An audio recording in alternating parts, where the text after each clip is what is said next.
Aloha. Do you have a couple of minutes?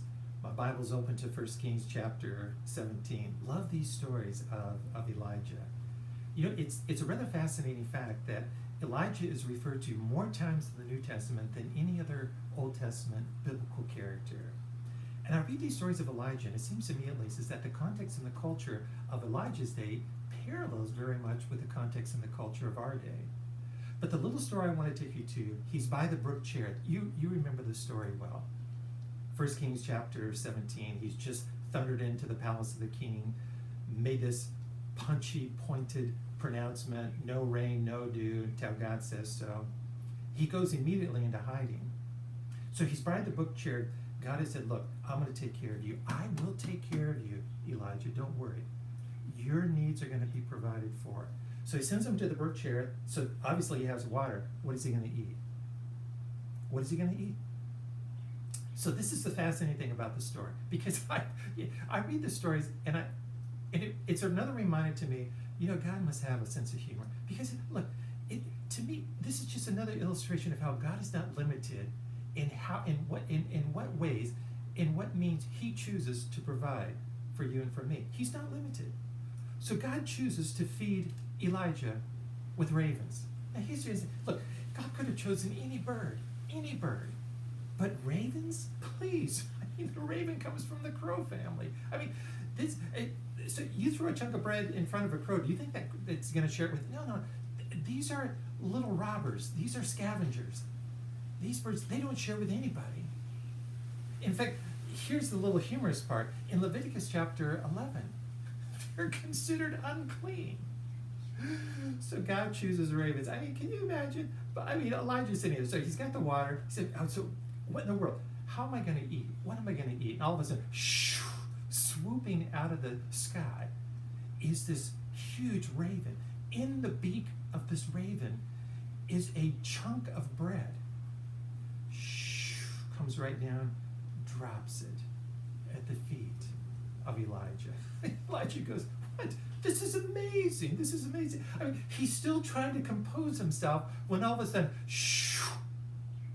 soaring out of the sky is a second raven.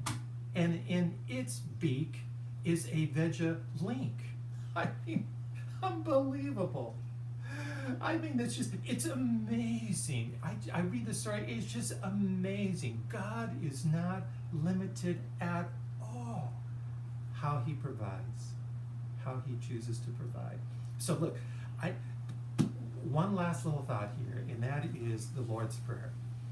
So I love the scene when Jesus is just about ready to share, to teach his closest earthly companions the Lord's Prayer.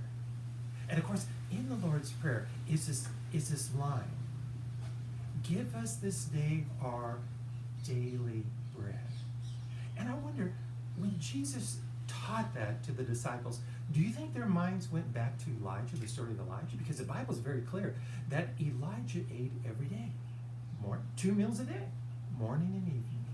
Morning and evening. God provided via special delivery of the ravens every single day. And so then God teaches, Jesus peers into the eyes of these disciples and said, so this is what I want you to say. Give us this day our daily bread. But here's the thing, my friend. Before you look at the context of the Lord's Prayer, just go back and read it again. Before Jesus actually teaches the disciples, he peers into their eyes and he says, hey, listen, guys, you need to understand this, that your Heavenly Father already knows what you need even before you ask.